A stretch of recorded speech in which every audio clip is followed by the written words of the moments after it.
다 함께 일어나셔서 찬송가 21장을 부르시면서 주일 사부 예배를 드리겠습니다.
할렐루야. 올 한 해에도 주님의 사랑만을 바라보고 의지하며 주님의 뜻 가운데 살아가기를 소망합니다.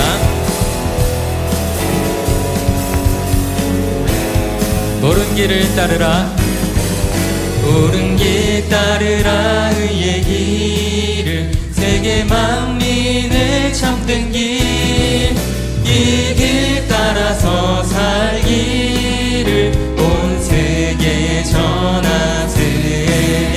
만 백성이 나갈 길, 어두운 밤 지나고 동튼다. 환한 빛 보아라 저 빛, 주 예수의 나라 이 땅에 곧 오겠네 오겠네.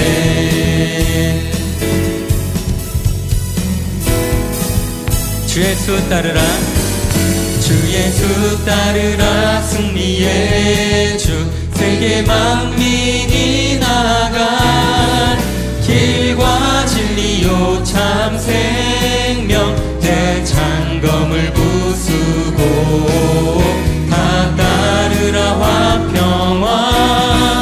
어두운 밤 지나고 동튼다. 환한 빛 보아라 저 빛, 주 예수의 나라 이 땅에 곧 오겠네 오겠네.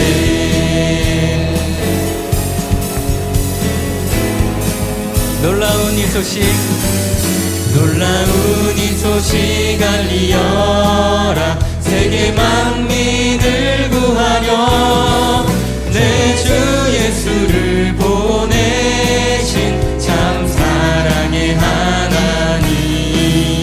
만 백성이 따를 길, 어두운 밤 지나고 동튼다. 환한 빛 보아라 저 빛, 주 예수의 나라 이 땅에. 목소리로 고백하겠습니다. 고난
아니라 오직 하나님의 뜻대로 하나님의 기준대로 살아가기를 소망합니다. 우리가 그러한 결단의 마음을 담아서 주님 앞에 영광의 박수로 나아가겠습니다. 주님 감사합니다.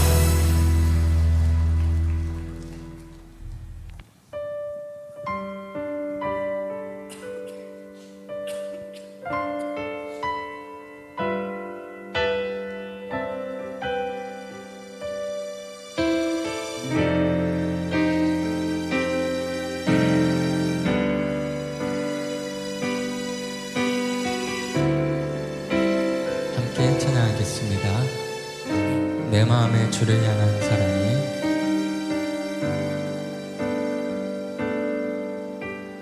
내 마음의 주를 향한 사랑이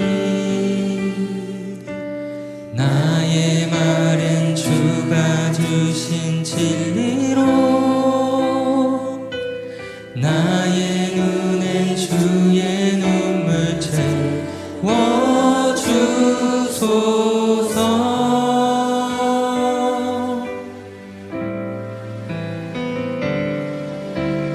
내 입술에 찬양의 향기가 두 손에는 주를 닮은 섬김이 나의 삶의 주의 흔적 나게 하소서.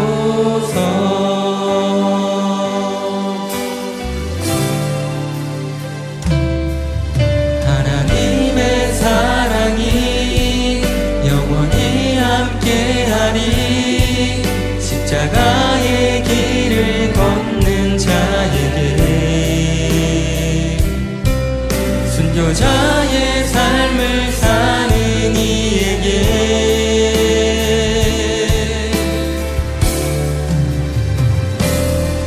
조롱하는 소리와 세상 유혹 속에도 주의 순결한 신부가 되리라. 내 생명 주님께 드리니. 내 마음의 주를 향한 내 마음의 주를 향한 사랑이 나의 마른 주가 주신 진리로 나의 눈엔 주의 눈물 채워주소서.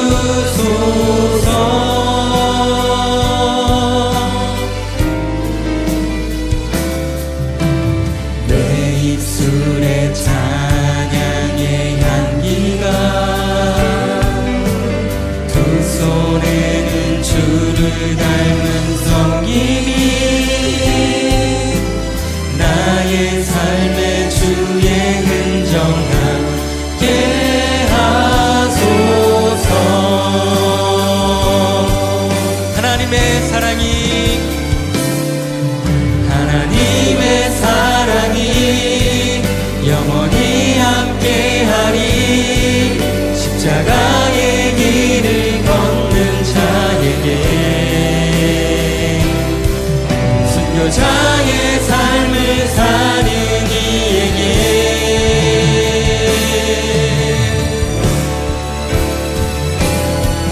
조롱하는 소리와 세상 유혹 속에도 주의 순결한 신부가 되리라. 내 생명 주님께 드리니. 우리 다시 한번 고백하겠습니다. 하나님의 사랑이 하나님의 사랑이 영원히 함께하리. 십자가의 길을 걷는 자에게 순교자의 삶을 사는 이에게 세상의 조롱하는 소리와 세상의 유혹 속에도 우리가 오직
간절히 기도하며 나아가겠습니다. 하나님 말씀은 열왕기 하 2장 1절에서 14절까지 말씀입니다. 구약성경 561페이지입니다. 열왕기 하 2장 1절에서 14절까지 말씀 제가 봉독하겠습니다. 여호와께서 회오리 바람으로 엘리야를 하늘로 올리고자 하실 때에 엘리야가 엘리사와 더불어 길갈에서 나가더니 엘리야가 엘리사에게 이르되 청하건대 너는 여기 머물라 여호와께서 나를 베델로 보내시느니라 하니 엘리사가 이르되 여호와께서 살아계심과 당신의 영혼이 살아계심을 두고 맹세하노니 내가 당신을 떠나지 아니하겠나이다 하는지라. 이에 두 사람이 베델로 내려가니 베델에 있는 선지자의 제자들이 엘리사에게로 나와 그에게 이르되 여호와께서 오늘 당신의 선생을 당신의 머리 위로 데려가실 줄을 아시나이까 하니 이르되 나도 또한 아노니 너희는 잠잠하라 하니라. 엘리야가 그에게 이르되 엘리사야 청하건대 너는 여기 머물라 여호와께서 나를 여리고로 보내시느니라. 엘리사가 이르되 여호와께서 살아계심과 당신의 영혼이 살아있음을 두고 맹세하노니 내가 당신을 떠나지 아니하겠나이다 하니라. 그들이 여리고에 이르매 여리고에 있는 선지자의 제자들이 엘리사에게 나와 이르되 여호와께서 오늘 당신의 선생을 당신의 머리 위로 데려가실 줄을 아시나이까 하니 엘리사가 이르되 나도 아노니 너희는 잠잠하라. 엘리야가 또 엘리사에게 이르되 청하건대 너는 여기 머물라 여호와께서 나를 요단으로 보내시느니라 하니 그가 이르되 여호와께서 살아계심과 당신의 영혼이 살아있음을 두고 맹세하노니 내가 당신을 떠나지 아니하겠나이다 하는지라. 이에 두 사람이 가니라. 선지자의 제자 50명이 가서 멀리 서서 바라보매 그 두 사람이 요단가에 서 있더니 엘리야가 겉옷을 가지고 말아 물을 치매 물이 이리저리 갈라지고 두 사람이 마른 땅 위로 건너더라. 건너매 엘리야가 엘리사에게 이르되 나를 내게서 데려감을 당하기 전에 내가 내게 어떻게 할지를 구하라. 엘리사가 이르되 당신의 성령이 하시는 역사가 갑절이나 내게 있게 하소서 하는지라. 이에 내가 어려운 일을 구하는도다. 그러나 나를 내게서 데려가시는 것을 내가 보면 그 일이 내게 이루어지려니와 그렇지 아니하면 이루어지지 아니하리라 하고 두 사람이 길을 가며 말하더니 불수레와 불말들이 두 사람을 갈라놓고 엘리야가 회오리 바람으로 하늘로 올라가더라. 엘리사가 보고 소리 지르되 내 아버지여 내 아버지여 이스라엘의 병거와 그 마병이여 하더니 다시 보이지 아니하는지라. 이에 엘리사가 자기의 옷을 잡아 둘로 찢고 엘리야의 몸에서 떨어진 겉옷을 주워 가지고 돌아와 요단 언덕에 서서 엘리야의 몸에서 떨어진 그의 겉옷을 가지고 물을 치며 이르되 엘리야의 하나님 여호와는 어디 계시니이까 하고 그도 물을 치매 물이 이리저리 갈라지고 엘리사가 건너니라. 아멘. 이 시간 시온 찬양대의 찬양이 있겠습니다.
할렐루야.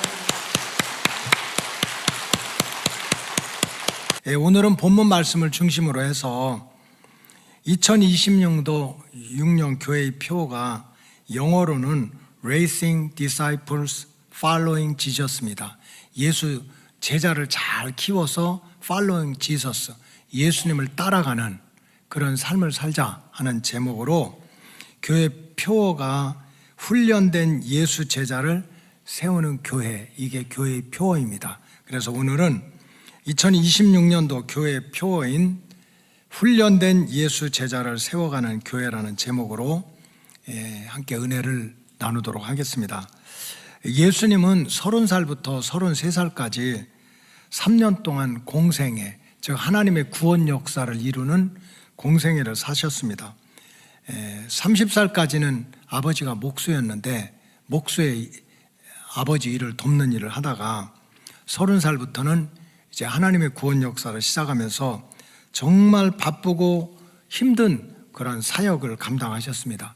그래서 마태복음 9장 35절에 보면 예수께서 모든 도시와 마을에 두루 다니셨다.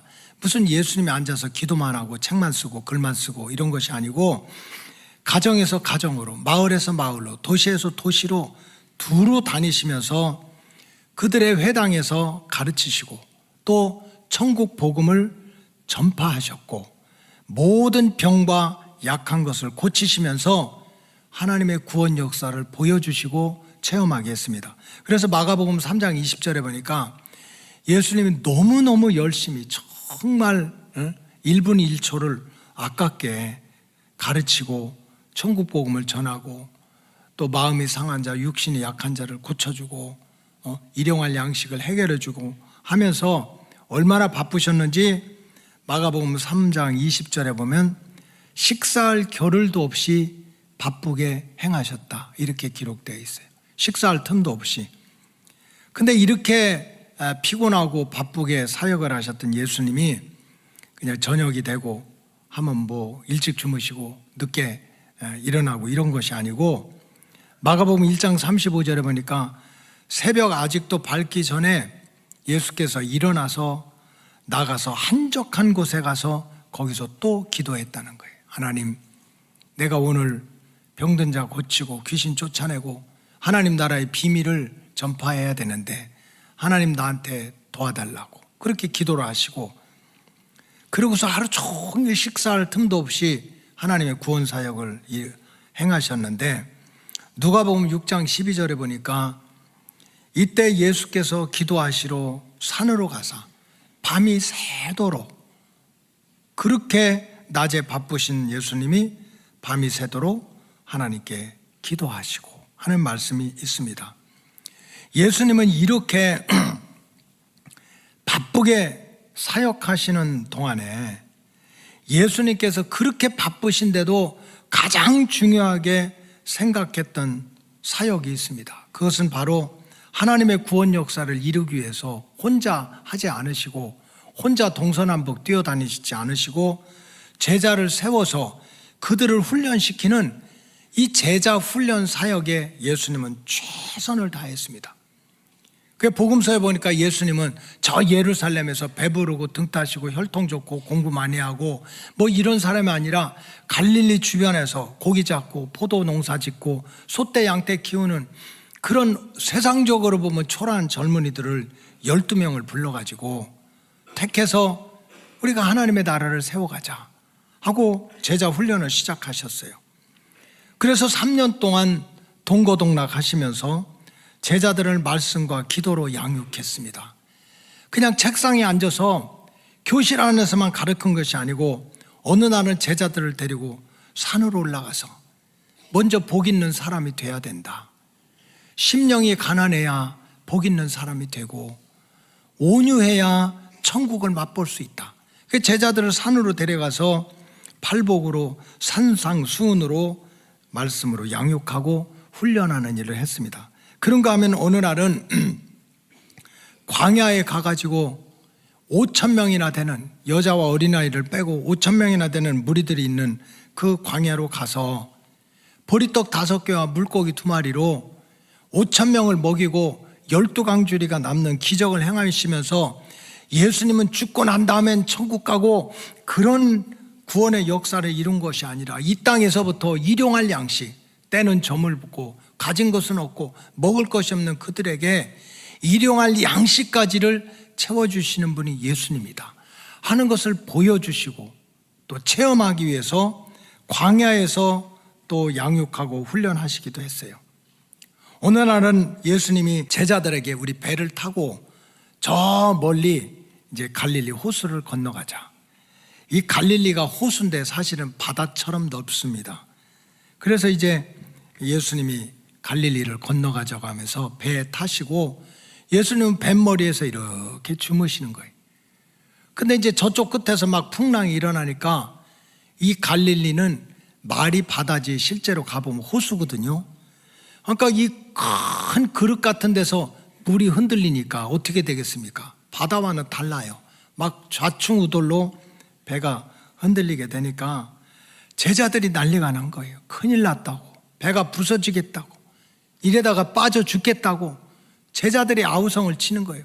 큰일 났다고, 못 살겠다고, 죽게 생겼다고. 지금 예수님은 어디 계신데? 옆에 계신데. 우리랑 똑같은 거예요. 주여 믿습니다 믿습니다 하고 교회 다니면서도 조금만 어려움이 있으면 못 살겠다고, 이래다 죽겠다고 그냥 정신없이 그렇게 방황하는데도 예수님은 가만히 계신 거예요. 언제까지 계셨어요? 예수님을 깨울 때까지. 깨울 때까지 기다리신 거야. 그래서 정신없이 흔들리는 그 풍랑 속에서 배에서 고생하다가 그때서야 정신을 차리고 제자들이 주무시는 예수님을 깨워서 예수님, 풍랑이 일어났습니다. 큰일 났습니다. 죽게 됐습니다. 하는 그 소리를 듣고 예수님이 풍랑을 잔잔케 하시면서 이거는 뭐 다 깨닫게 하신 거지. 얘들아, 우리가 인생을 살다 보면 이렇게 풍랑을 만나는 것처럼, 요나가 풍랑을 만나는 것처럼 인생의 대풍랑이 있을 수가 있다. 그럴 때 내가 힘들다, 어렵다, 못 살겠다, 죽는다 하지 말고 나를 깨워라, 나를 찾으라, 나한테 부르짖어라. 그러면 그 거친 풍랑도 내가 잔잔케 해주겠다 하는 이런 모습으로 제자들을 무슨 책가방만 들고 다니고 글만 배우는 것이 아니라 실제적인 삶의 현장에서, 때로는 산에서, 때로는 바다에서, 때로는 강에서, 때로는 광야에서 제자들을 훈련시키고 또 양육을 했습니다. 이렇게 강하게 실천적으로 훈련시킨 다음에 예수님은 그 제자들 아이고 공부 잘한다 하고 이렇게 끌어안고 있는 것이 아니라 그렇게 말씀과 기도로 때로는 산에서, 때로는 들에서, 때로는 바다에서, 때로는 이 마을에서 저 마을에서 훈련시킨 제자들을 한번 따라하세요. 현장으로 내보내시면서 하나님의 구원 역사를 맡기신 거예요. 내가 하는 일을 너희들한테 맡긴다. 지식 공부만 시킨 게 아니고 머리만 키운 게 아니라 나한테 배우고 훈련했으니까 나가서 너희도 하나님의 구원 역사를 이루어가라는 거예요. 그래서 마태복음 10장 5절에 보면 예수께서 이 12를 끌어안고 있지 않으셨어요. 내보내시며 명하여 이르시되 너희는 이방인의 길로 가지 마라. 이제 예수 믿고 하나님의 구원 받은 백성이 됐으니까 세상 사람들처럼 똑같이 생각하고 똑같이 먹고 그렇게 살아서는 안 된다. 사마리아인의 고을에도 들어가지 마라. 사마리아인의 고을은 예루살렘의 세상 정부를 뒤집어 놓으려고 하는 정치적인 혁명가들이 거기 모여 있었습니다.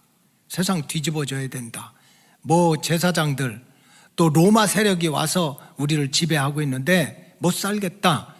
그래서 어떻게든지 세상 정권을 무너뜨리고 우리가 다시 이 땅에 정말 천국을 이루자.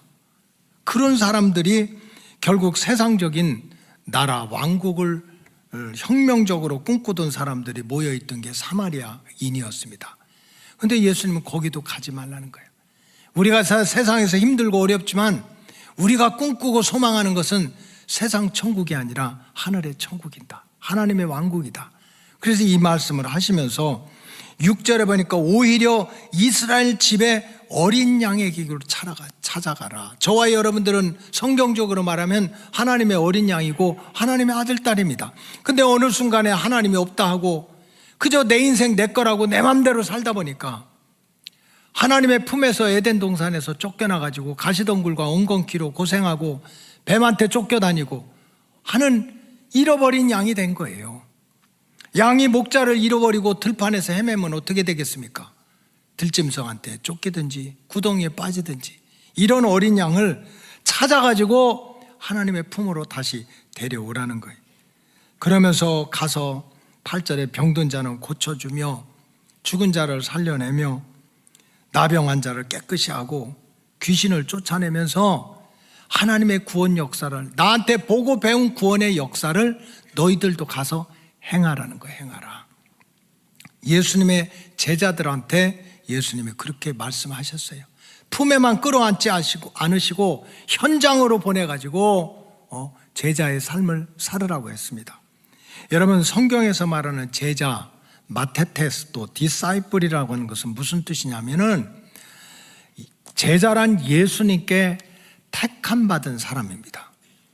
제자란 예수님께 택함 받은 사람, 즉 하나님의 나라를 세우기 위한 하나님의 일꾼으로 택함 받은 사람이고, 하나님의 나라를 세우기 위한 하나님의 군사. 여러분, 우리가 신앙생활은 사실 영적인 전쟁입니다. 죄와 싸워야 되고 마귀와 싸워야 되고 내 육체와 싸워야 되고 나와 싸워야 되고. 근데 지면은 아무런 소용이 없는 거예요. 진자는 아무리 원망하고 불평해도 소용이 없어요. 그래서 우리가 이기는 자가 되려면 군대가 돼야 된다. 군사가 돼야 된다. 그래서 제자라고 하는 뜻은 하나님의 나라를 이루기 위한 하나님의 일꾼이고, 영적 싸움에서 이기기 위한 하나님의 군사고, 또 천국의 복음을 내가 느끼고 내가 나눠줘야 되는 영적인 사명자로, 교사로 택함받은 사람이 성경에서 말하는 마테테스, 디사이플, 제자라는 뜻입니다. 여러분, 저와 여러분들은 누가 뭐라고 해도 주님께 택함받은 하나님의 자녀들입니다. 저 좀 보세요. 여러분들이 정말 이 자리에 앉아 계신 것은 뭐 갑자기 오늘 아침에 일어나니까 마음이 우울해서, 아니면 먹을 것 입을 것이 없어서, 아니면 누구 친구 만나려고 이 자리에 오게 된 것이 아닙니다. 성경적으로 얘기하면 주님께서 여러분들을 택하시고 주님께서 부르시고 주님께서 인도하셔서 하나님을 만나는 이 자리로 오시게 된 줄로 믿습니다. 우리는 그런 존재들이에요. 그렇다면 저와 여러분들이 예수 믿고 죽은 다음에 천국 가는 구원받은 단계, 이거를 갖다 believer, 신자라고 그래요. 신자. 신자의 단계에 머물러 있어서는 안 된다는 거죠. 12명의 그 젊은이들이 예수님한테 부름받아가지고 구원받고 훈련받아 제자가 됐던 것처럼 우리가 그냥 주여 믿습니다, 예수 믿어가지고 죽은 다음에 천국 가는 신자의 단계에 머물러 있어서는 안 되고, 우리가 예수님께 택함 받았으니까 하나님 나라의 일꾼으로, 하나님의 군사로, 영적인 교사와 사명자로 쓰임받는 예수님의 제자로 거듭나야 될 줄로 믿습니다. 근데 여러분, 예수님의 제자는 저절로 되는 게 아니에요. 젊은이들을 많이 양성해서 선교 사명을 감당하게 하는 건전한 선교단체 중에 하나가 내비게이터입니다. 이 내비게이터 선교의 지도자 월터 헨릭스는 제자는 태어나는 것이 아니라 훈련으로 된다고 그랬어요. 뭐 모태신앙이니까, 뱃속에서부터 났으니까 그냥 제자가 된다, 그게 아니라는 거예요. 이 월터 헨릭스는 제자는 신앙의 연조가 길어진다고 저절로 예수님의 제자가 되는 게 아니라는 거예요. 내가 신앙생활 10년, 20년 하니까 나는 제자가 됐지, 그게 아니라는 거예요. 전통에 따라서 직분을 받는다고 집사가 되고 뭐 권사가 되고 목사가 되고 장로가 되고 이렇게 교회 직분을 받는다고 해서 예수님의 제자로 거듭나는 것은 아니라는 거예요. 이 월터 헨릭스는 계속적인 훈련과 연단을 통해서 예수님의 제자로 거듭나야 된다는 거예요. 우리가 주여 믿습니다 해서 천국 가는 구원에 이를 수 있지만 하나님의 나라의 일꾼으로, 하나님의 군사로 영적인 싸움에서 승리하고 나도 축복을 받고 받은 은혜를 나눠주는 그런 영적인 교사, 사명자가 되려면 훈련받고 연단받는 것을 통해서 제자의 사명을 감당할 수 있다는 거예요. 우리는 많은 면에서 훈련을 받아야 돼요. 리차드 포스터라고 하는 사람이 우리가 예수님의 제자가 되려면 훈련을 받아야 된다. 그러면서 영적 훈련을 위해서 10가지를 얘기하면서 그 중에 하나가 캐릭터, 퍼스널리티라고 그러죠. 성품, 이 성품의 훈련도 받아야 된다는 거예요. 성품. 성경을 막 읽고 성령을 받아도 성품이 변하지 않으면 예수님의 제자 된 삶을 살기가 어렵다는 거예요. 예수님의 12제자 중에 하나가 요한이거든, 요한. 그래서 예수님이 3년 동안 같이 먹고 같이 자고 공동 생활을 했으니까 저 멀리 있으면 모르지만 가까이 살다 보면 다 드러나잖아요. 얼굴에 점이 몇 개인지, 성질은 어떤지, 빠른지 늦은지 다 알 수 있잖아요. 근데 예수님이 가만히 보니까 요한을 보니까 성격이 아주 불같은 거예요. 불같아. 그냥 뭘 못 참고 막 성격이 불같이 내니까 예수님 별명을 붙여줬어요. 뭐라고 그랬어요? 너는 우레의 아들이다. 천둥 번개의 아들이라는 거예요.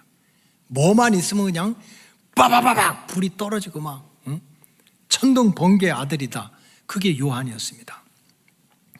근데 예수님의 품 안에서 때로는 사랑을 받고 때로는 책망을 받고 예수님과 동거동락하면서 그렇게 우레의 아들이라고 번개의 아들이라고 불같은 성격을 가지고 있던 사도 요한이 나중에는 사람들이 다 별명을 붙였는데 무슨 사도라고 그랬어요? 사랑의 사도라고. 3년 동안 꾸준히 또 그 이상 주님의 말씀과 또 기도와 사랑으로 훈련받고 연단받다 보니까 그 불덩어리 같은 성품도 변화가 돼가지고 사랑의 사도가 돼서 끝까지 자기만 구원받은 게 아니라 사도의 사명을 잘 감당했습니다. 그래서 이렇게 계속적인 훈련과 연단을 통해서 예수님의 제자로 변화가 될 때 우리는 충성된 일꾼이 돼서 예수님께서 이루시고자 했던, 목숨 걸고 이루시고자 했던 하나님의 구원 역사에 동참해서 주님께 칭찬을 받고 하늘 면류관을 받는 승리의 주인공들이 되게 될 줄로 믿습니다. 그래서 2026년 한 해 동안은 우리 로고스 가족들 모두가 각자의 믿음과 형편이 다 달라요. 바쁜 사람, 좀 여유가 있는 사람. 그러나 제자 훈련이라고 해서 꼭 책을 들고 시간 들고 와서 앉아 있다. 또 이 말 듣고 또 안 오면 안 되는데. 제자 훈련은 꼭 시간 정해놓고 책 들고 와서 책상에 앉아 있는 그것이 전부가 아닌 거예요. 그러면 너무 좋지. 그런 믿음과 그런 환경에 있다면 말할 것도 없이 훈련을 받아야 되지만, 그러나 각자의 믿음과 형편에 따라서 지금 예배 드리는 이 시간에도, 기도하는 이 시간에도 내가 단순히 그냥 구원받으러 왔다, 은혜 받으러 왔다, 마음의 위로를 받으러 왔다, 좀 속이 컬컬하고 답답해서 왔다, 이런 생각을 초월해가지고 내가 이 시간에 어떻게든지 제자로서 훈련을 받으러 왔다, 똑같이 예배를 드리는데도 훈련을 받는 심정으로 우리가 한번 신앙생활을 해보자는 거예요. 훈련을 받는 심정으로 신앙생활을 한다면 예배 시간에 눈 감고 있을 수 있나요? 훈련 받는데 눈 감으면 어떻게 돼? 산꼭대기 올라오고 떨어지고 물을 건너가는데 그게 훈련인데 눈 감고 있으면 어떻게 되겠어? 빠지고 찢어지고 그렇지. 그러니까 이 제자 훈련이라는 거는 단순하게 시간 장소 정해놓고 책 들고 펜대 받아 쓰고 이렇게 할 수 있는 환경이면 너무 좋지만 그걸 초월하는 거예요. 내 신앙생활, 이것이 예배면 예배, 기도는 기도, 섬김이면 섬김이 마치 훈련을 받는 심정으로 우리가 믿음 생활을 새롭게 시작해 보자는 거예요. 근데 제가 목회를 해보니까는요, 어떻게 하다 보니까 목회를 많이 했어요. 제가 맨날 37살이라고 그렇게 우기고 그러는데 목회를 몇 년 했는가 따져봤더니 40년을 했더라고요. 그럼 나는 엄마 뱃속에서부터 한 거예요. 뭐야? 근데 이렇게 목회를 하면서 제가 교인들 마음을요 많이 압니다. 알아요. 이렇게 목사님이 뭔가 제자 훈련을 받는다고 하면 긴장을 합니다. 긴장을 해요. 야, 이거 굉장히 어렵지 않을까? 제자 훈련한다면 이거 시간도 뺏기지 않을까? 또 제자 훈련하다 너무 은혜 받아가지고 또 헌금은 너무 많이 하면 어떡하지? 정신 차리자. 목사님 보이스 피싱에 걸리지 말아야 된다. 막 이렇게 하고. 여러분, 보이스 피싱에 걸리려면 목사님 말씀에 보이스 피싱을 걸려야지. 엉뚱한 데 걸려가지고 돈이나 다 떼이고 말이지. 우리 교인 가운데도 그런 사람이 한두 명이 아니야. 어떻게 목사님 말씀에는 건성으로 듣고 전화기 한마디로 그냥 얘기했다고 홀딱 넘어가가지고 보이스 피싱을 당하려면 누구한테 당해야 돼요? 대답 안 하는 거 봐요. 목사님한테 당할래요? 검찰청입니다. 이런 데서 당할래요? 아주 교인들은 조금 제자 훈련을 받자 하면 뭔가 굉장히 어렵고 내가 더 시간도 막 물질도 막 몸도 들여야 돼가지고 세상 즐거움도 잃어버리고 내가 좀 이거 너무 그냥 주여주여만 하고 사는 거 아니야? 하는 오해를 하는 경우가 있어가지고 목사님이 제자 자리만 나와도 정신 차리자 하고 도망가고 이런 사람이 한두 명이 아니에요. 여러분, 근데 그건 몰라서 그래요. 진짜 내가 훈련받는 마음으로 예수님의 제자가 되기는 마음으로 훈련에 참여하게 되면 삶의 목적이 정해집니다. 정말 내가 예수님 앞에 택함 받아가지고 나는 하나님 나라 일꾼이야, 하나님의 군사야, 천국의 복음을 체험하고 전하는 영적인 교사야 하는 이 제자의 마음을 갖게 되면 삶의 목적이 분명해진다니까요. 괜히 우왕좌왕하지 않아요. 내 신분이 누군데, 내가 주님께 택함받은 하나님의 일꾼이고 하나님의 군사고 영적인 교사인데 어떻게 우왕좌왕합니까? 삶의 목적이 딱 정해지는 거예요. 두 번째는요, 이 제자 훈련을 받게 되면 내가 신앙생활을 훈련받는, 물론 은혜 받기 위해서 위로받기 위해서도 오지만 예배 한 번을 드려도 내가 이 시간 훈련받는 시간이다, 이런 마음을 가지고 참여를 하게 되면 삶의 우선순위가 정확하게 정해집니다. 여러분, 우리 인생에는요 다 중요한 게 아닙니다. 어떤 건 중요하고 중요하지 않고 어떤 건 급하고 급하지 않은 게 다 있다니까요. 근데 정말 내가 예수님께 택감 받아가지고 나는 하나님 나라의 일꾼이고 하나님의 군사고 천국의 복음을 체험하고 증거하는 영적인 사명자다 하면은 내 인생을 살아갈 때 뭐가 중요한지 삶의 우선순위를 정하게 됩니다. 그래서 중요한 일에 집중하게 되는 거예요. 여러분, 세상에서도 성공한 사람들은 자기 인생 그저 되는 대로 먹고 싶으면 먹고 싶은 대로, 자고 싶으면 자고 싶은 대로 그렇게 해서는 세상에서도 절대 성공 못합니다. 세상에서도 성공한 사람들은 자기 인생에 이것이 중요하다는 일에 집중하는 거예요. 거기에 우선순위를 두는 거예요. 한 2달 전인가 우리 식구랑 천안을 갔어요. 그래 약간 시간이 있어가지고 중앙시장길을 지나가다가 딱 쳤습니다. 휴대폰. 요새 구 박사님이 계시잖아. 물어보면 다 알려주잖아, 구글 박사님. 그래가지고 여기서 좀 맛있는 게 어디 있나 했더니 호떡집이 있다는 거. 호떡. 그래 가까우니까 호떡집을 찾아가서 이렇게 읽어보니까 거기는 뭐 오래된 호떡이고 사람들이 막 줄을 서서 호떡을 사 먹는다는 거예요. 그러니까 가까이 갔으니까 야, 나도 호떡집에 가봐야 되겠다 해가지고 제가 여기 무슨 남성시장 갈 수 있어요? 전체가 다 교인인데 그 괜히 시장 가서 줄 서 있어 봐요. 우리 목사님 남성시장 앞에서 오뎅 줄 섰다고 이러면 또 아이고 또 그냥 동네방네 퍼뜨리고. 그러니까 천안중앙시장에 가면 뭐 호떡집에 가든 오뎅집에 가든 그래가지고 이제 둘이 줄을 한참 섰어. 그날따라 또 비도 부슬부슬 오는데 우산수가 한 20명이 줄을 섰더라고요. 그래서 이제 줄을 섰다가 호떡 2개를 사가지고 이제 사모님하고 이렇게 같이 우리 식구하고 놀아 먹는데 이제 물었어요. 그 주인이 막 정신없이 하더라. 막 이렇게 하고 돌려놓으면 또 한 사람이 막 이렇게 붙이고 기름 막 2 사람이 하는데 너무 막 잘 맞아. 그 물어봤어요. 이거 얼마나 하셨냐니까 엄마 때부터 했대. 오래됐대요. 오래됐대. 근데 어떻게 이렇게 다른 데는 다 이렇게 자리가 비었는데 여기는 그렇게 그냥 비가 부슬부슬 오는데도 사람이 이렇게 줄을 서고 합니까? 했더니 어떻게 이렇게 호떡을 잘 구세요? 했더니 그분이 얘기하더라고요. 우리 가족들은 호떡 호떡만 생각한대요.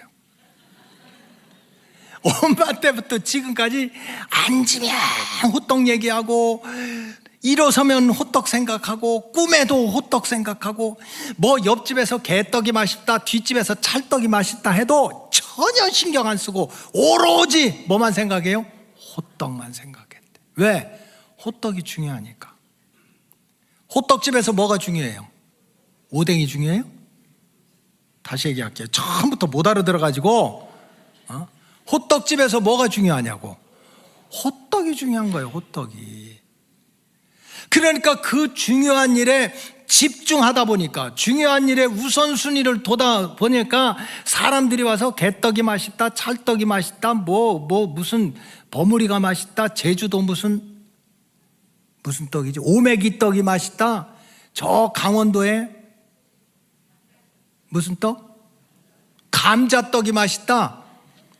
그런 게 귓구멍에 들어와요, 안 들어와요? 안 들어오는 거예요. 딱! 우리 집은 호떡 만드는 호떡집이다 하니까 호떡에만 집중하다 보니까 이렇게 사람들이 줄을 서더라는 거예요. 여러분, 호떡집에는 두 종류가 있습니다. 내가 연구 많이 했어요. 첫째는 불난집이 있습니다. 그래서 막 어수선하고 막 집안이 시끄럽고 막 그렇게 시끄럽기만 하면 저 집 뭐 같다고 그래서요? 호떡집에 불난집이 있는가 하면, 어떤 호떡집은 줄 서서 돈 갖다 주는 집이 있어요. 왜 호떡집에 불납니까? 딴 생각해서 그런 거지. 그래서 우리가 제자 훈련만 받으라고 그러면 정신 차리자, 보이스 피싱에 걸리지 말자 하고 하지만 그건 몰라서 하는 얘기예요.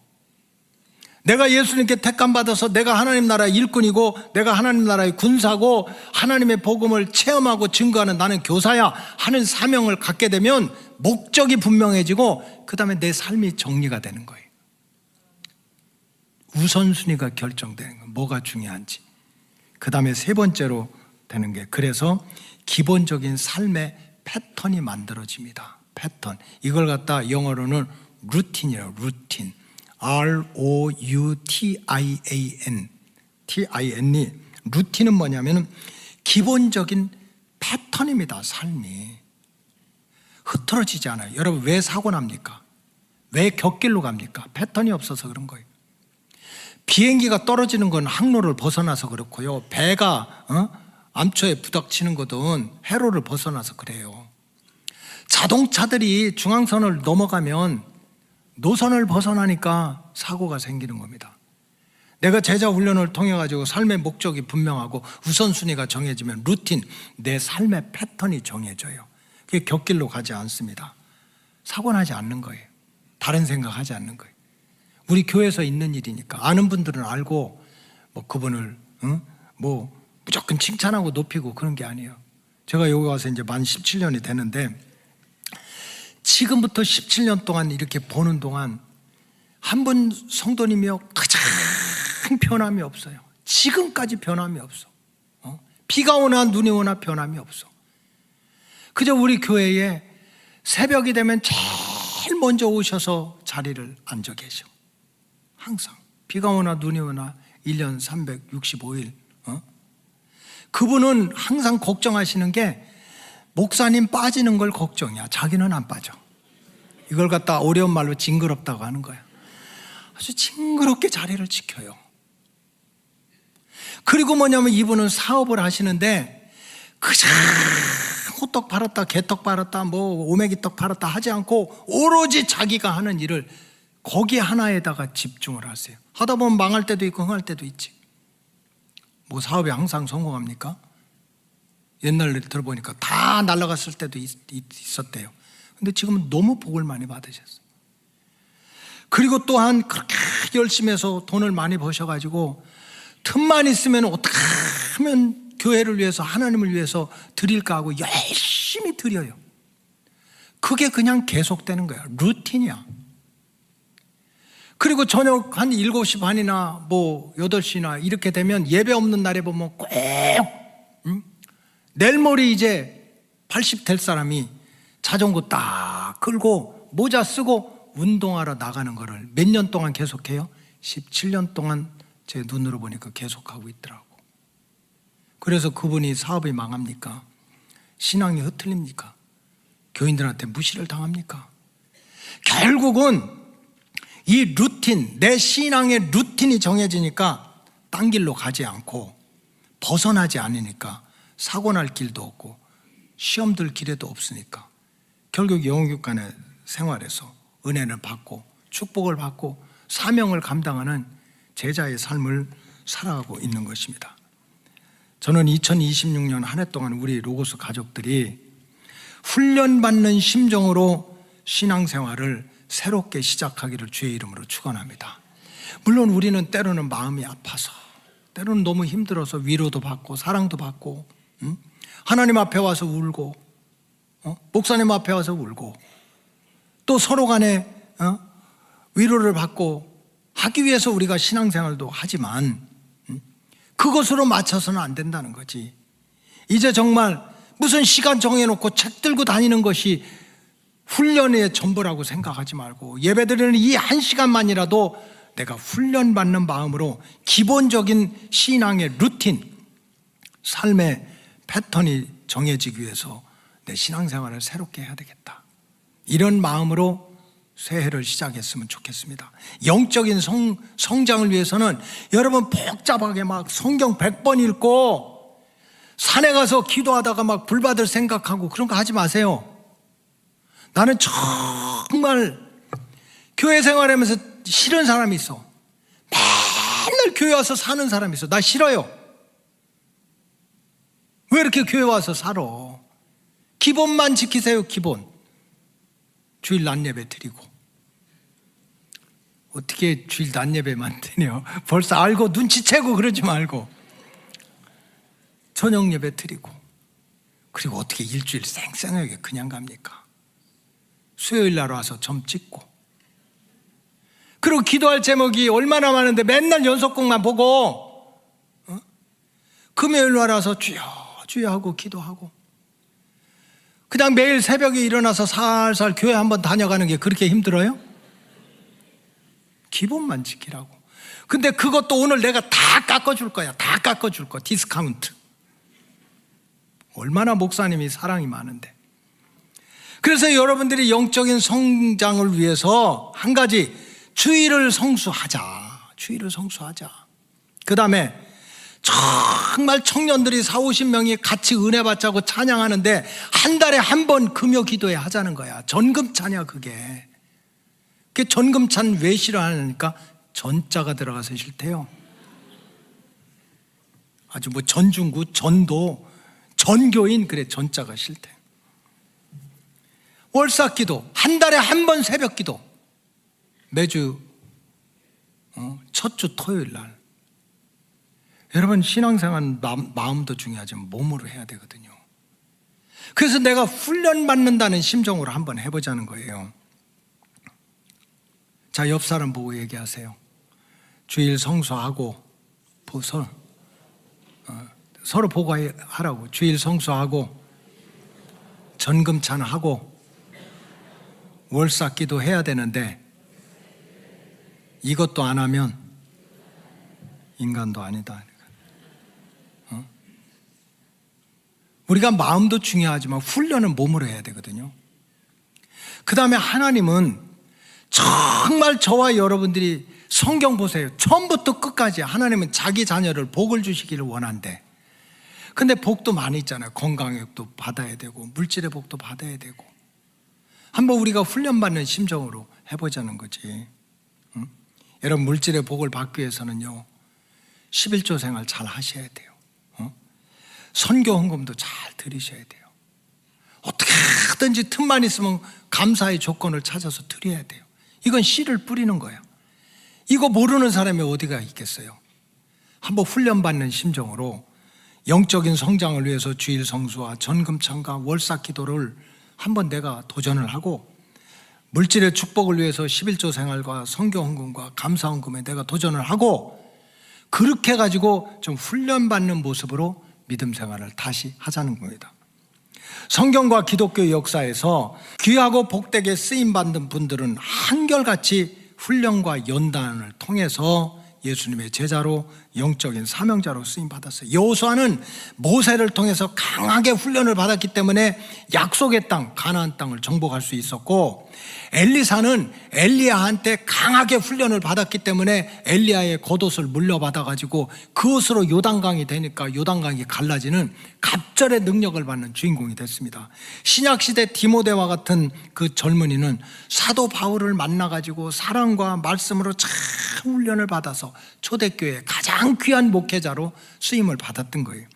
12제자도 말할 것 없이 그냥 세월이 간다고 태어날 때부터 그렇게 해서 예수의 제자가 된 게 아닙니다.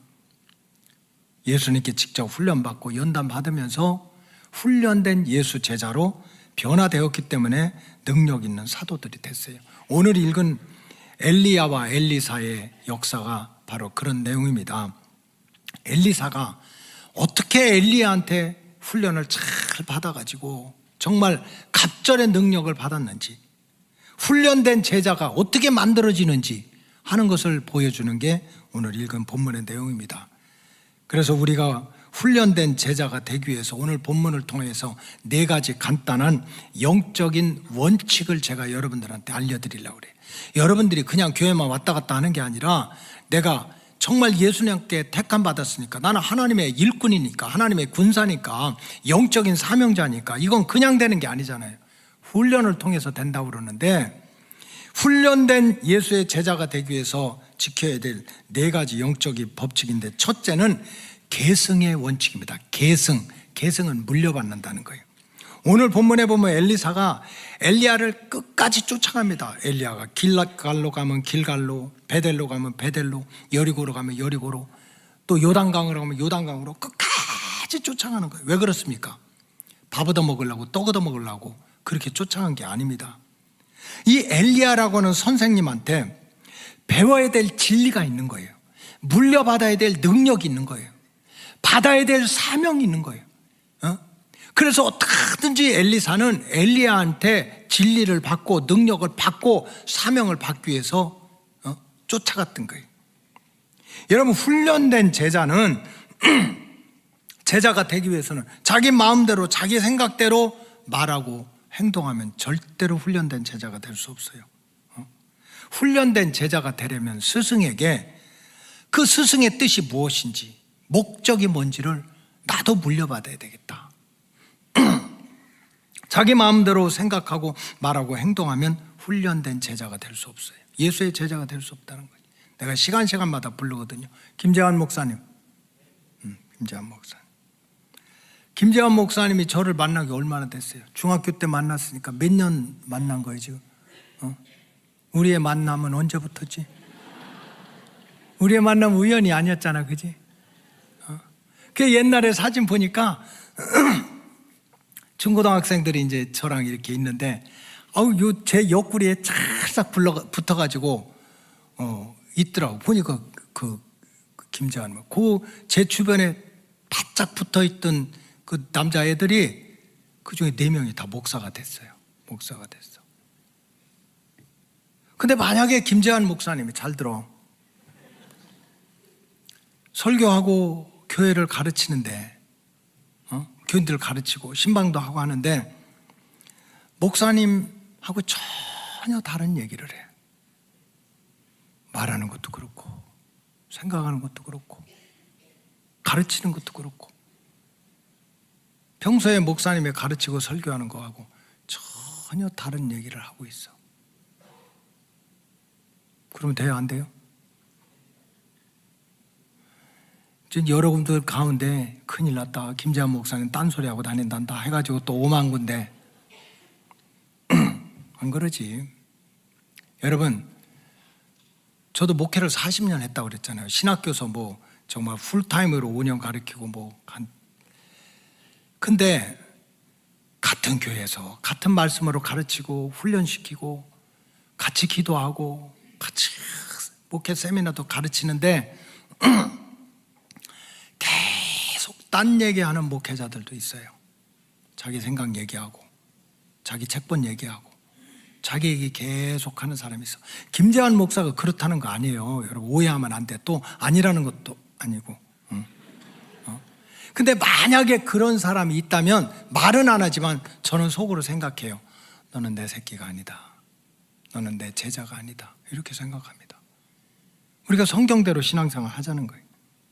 이걸 계승의 원칙이라고 해요.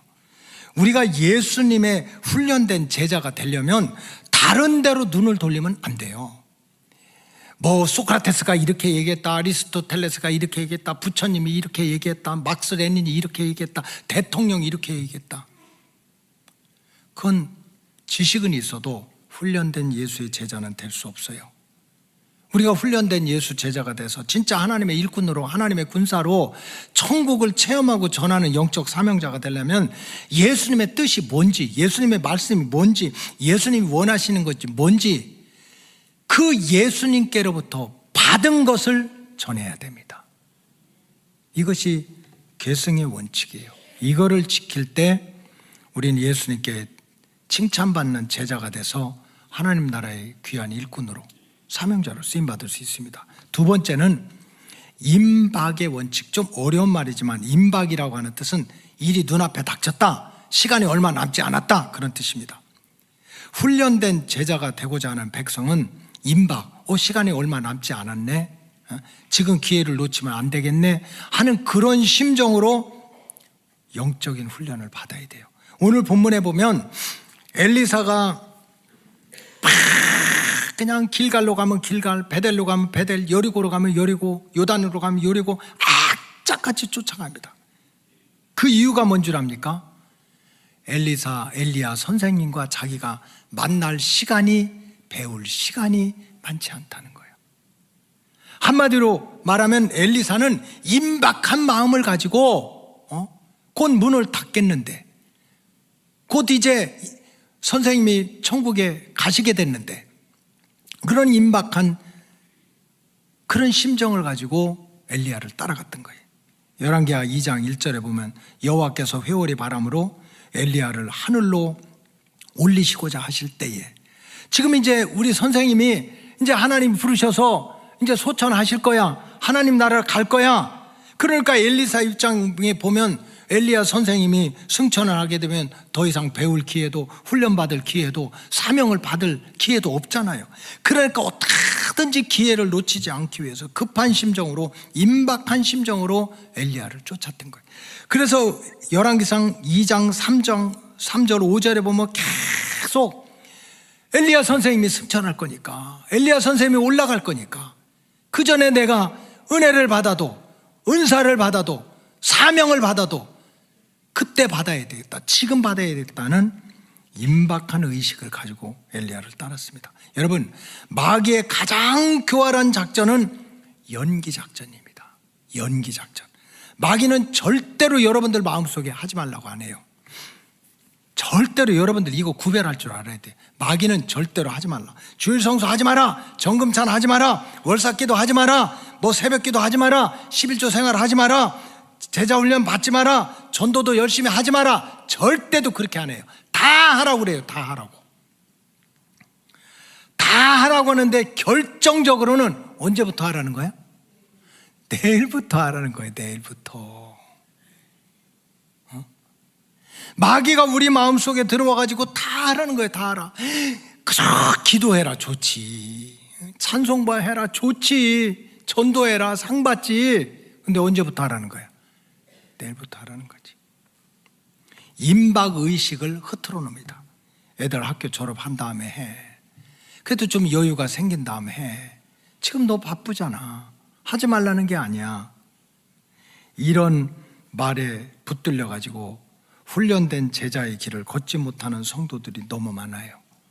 그래서 우리 로고스 가족들은 이런 마귀의 작전에 속지 마시고 임박 의식을 가지고 어떻게든지 은혜를 받아도 지금 받아야 되고, 쓰임을 받아도 지금 받아야 돼. 부족하면 부족한 대로, 있으면 있는 대로, 없으면 없는 대로, 이런 심정으로 우리가 믿음 생활을 새롭게 해야 됩니다. 고린도후서 6장 2절에 보면 이르시되 내가 은혜를 베풀 때 너에게 듣고 구원의 날에 너를 도왔다. 은혜 베풀고 구원받는 거 다 너를 도와주겠다는 거야. 근데 보라, 언제가? 지금이 지금. 은혜 받는 거, 구원 받는 거 다 다 도와줄 건데 은혜와 구원이 언제부터 시작된다는 거예요? 내일이 아니야. 지금부터 시작된다는 거예요. 그래서 우리가 그냥 교회만 왔다 갔다 하는 게 아니고 정말 내가 예수님의 훈련된 제자가 돼서 하나님의 일꾼으로, 하나님의 군사로 천국을 체험하고 나눠주는 영적 사명자가 되려면 임박의식을 가지고, 계승의식을 가지고 우리가 믿음 생활을 하고, 세 번째는 침노의 원칙이라는 게 있습니다. 침노의 원칙이라는 것은 아주 도전적이고 매달리고 사모하는 마음입니다. 마태복음 11장 12절에 보면 세례 요한의 때부터 지금까지 천국은 어떻게 한다고 그랬어요? 침노, 구경하고 의심하고 그저 무시하는 자에게는 마음의 천국도, 가정의 천국도, 교회의 천국도 절대로 맛보지 못한다는 거예요. 천국은 침노하는 자가 빼앗는 것이라고 그랬어요. 천국에 소망을 두고 매달리고 마치 12년 동안 혈류병을 앓던 여인이 사람들 틈을 헤쳐나가서 예수님의 옷자락이라도 잡아야 되겠다. 이게 침노야, 침노. 이런 심정을 가지고 있어야 훈련된 제자가 됩니다. 오늘 본문에 보면 엘리사가 어떻게 갑절의 능력을 받아서 엘리야와 같은 영적 사명자가 됐습니까? 엘리야의 겉옷을 물려받고 그 겉옷을 가지고 막 요단강을 치니까 막 갈라지고, 이런 어떻게 능력 있는 선지자가 됐습니까? 침노 신앙입니다. 침노 의식이 있었어요. 절대로 내가 엘리야로부터 은혜 받아야 되겠다, 능력 받아야 되겠다 하는 그 마음이 있었기 때문에요. 오늘 본문에 보면 엘리야가 엘리사를 계속 떼어놓으려고 합니다. 2절에 보면 길갈에서 베델로 가면서 너 나 따라오지 마, 나 따라오지 마, 여기 있어. 6절에 가도 여리고에서 너 그만 따라와, 여기 좀 있어, 자꾸 떼어놓는 거예요.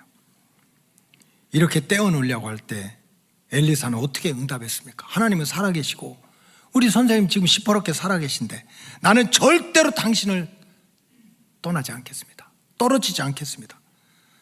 반복적으로 대답하는 거예요. 나는 엘리야, 하나님은 살아계시고 선생님 살아계신데 내가 절대로 떠나지 않겠다고. 이런 모습, 이런 마음 때문에 엘리사는 엘리야로부터는 겉옷을 물려받았고 하나님께로부터는 갑절의 능력을 받아서 요단강도 갈라지게 하는 기적의 주인공이 됐습니다. 여러분, 악한 마귀 사탄은 여러 가지 작전을 가지고 할 수만 있으면 택함 받은 백성을 떼어놓는 시험에 들게 하는 거예요. 어떻게든지 아무것도 아닌 일에 시험에 들어가지고, 아무것도 아닌 일에 시험에 들어가지고 교회에서 떼어놓고 하나님께 떼어놓고 주의 종한테 떼어놓고 성도들 사이에 떼어놓는 일을 마귀가 하는 거예요. 목회하다 보면 별일이 다 있어요. 제가 미국에서 목회할 때요, 교인이 10명이었어. 그래서 하나님 앞에 찬양을 올려드리기 위해 너무 드리고 싶어가지고 교인 참 10명이 아니지 7명일 때 7명, 이건 내가 정확히 그래 5명을 가지고 성가대를 조직했어요. 총괄. 그래서 반주자도 있고 지휘자는 그냥 아무나 세웠어요. 지휘 아무나 하는 거예요. 세상에 제일 쉬운 게 지휘야. 손만 흔들면 돼. 노래는 지들이 다 하니까. 그 아무것도 모르는 사람 그냥 지휘자로 세우고 반주자 하니까 성가대원이 3명이잖아요. 그래서 이제 방에서 예배 드릴 때인데, 자, 성가대 찬양이 있겠습니다. 그럼 한 사람이 나가서 지휘해. 오늘은 표하는 날이에요. 바쁘신 분들은 가시지 말고 그냥 앉아 있어요. 곧 끝날 테니까. 그래서 이제 찬양하겠습니다. 그러면 이제 방에서 지휘자가 나가, 반주자 앉아. 그럼 성가대원이 이렇게 서요. 그럼 우리 식구는 뒤에서 애기 보고. 근데 성가대원들만 있고 교인들이 없으면 안 되잖아. 그러니까 이제 성가대 찬양하겠습니다 하면 3명 쓰고 1명 반주, 피아노 반주하고 지휘하면 나는 이제 바닥에 앉는 거예요. 왜냐하면 누군가는 있어야 될 거 아니야. 하나님도 들으시지만 교인도 들어야 될 거 아니야. 그래가지고 교인이 7명 모였을 때 성가대를 조직하고 막 10명이 됐을 때 막 예배 찬양을 부르니까 너무 좋은 거예요. 근데 어쩌다가 어떤 교인이 한 분이 왔는데, 내가 어느 대학이라고 얘기 안 하겠어요. 중앙대학입니다. 중앙대학인데 음악과를 나왔대요. 정영숙 권사님. 정영숙 권사님 중앙대 나왔잖아요. 음악과. 그게 나 중앙대 음악과 싫어해요. 근데 중앙대 음악과 나왔다는 사람이요, 우리 교회 예배 딱 한 번 참석하더니 이제 다 같이 밥을 먹었지. 밥을 맛있게 먹고 나가면서 하는 말이, 성가대 수준에 안 맞아서 못 오겠대요. 그러면 밥이나 먹지 말고 가지. 왜 밥은 축내고 가냐고. 아무것도 아닌 일에 시험에 들어가지고요, 교회에서 떨어지고 하나님에게서 떨어지고 주의 종에게서 떨어지고 성도들에게서 떨어지는 역사가 있거든요. 무슨 핑계를 대도 그건 사탄의 역사입니다. 우리가 훈련된 제자가 되려면 정말 엘리사처럼 정신을 바짝 차리고, 비가 오고 바람이 불고 눈을 흘켜도 밥맛이 없어도 내가 하나님은 살아계시니까 절대로 내가 떨어지지 않고 은혜 받아야 되겠습니다. 복을 받아야 되겠습니다. 쓰임 받아야 되겠습니다. 이런 마음으로 우리가 믿음 생활을 하게 되면 반드시 훈련된 제자가 돼서 정말 2026년도 한 해는 하나님의 일꾼으로, 하나님의 군사로, 천국의 시민권자로 여러분들이 갑절의 능력을 받아서 승리하게 될 줄로 믿습니다. 기도하겠습니다. 하나님 감사합니다. 훈련된 예수 제자를 세워가는 교회라는 말씀을 들었사오니 듣게 하시고 깨닫게 하시고 믿게 하셔서 우리 로고스 가족들이 올 한 해 동안에는 훈련받는 심정으로 믿음 생활을 잘해서 정말 예수님께 택함 받은 하나님 나라의 일꾼으로, 하나님 나라의 군사로, 영적인 사명자로 귀하게 쓰임받는 갑절의 능력자, 갑절의 축복자들이 되게 하여 주시옵소서. 감사하며 예수님의 이름으로 기도하옵나이다. 아멘.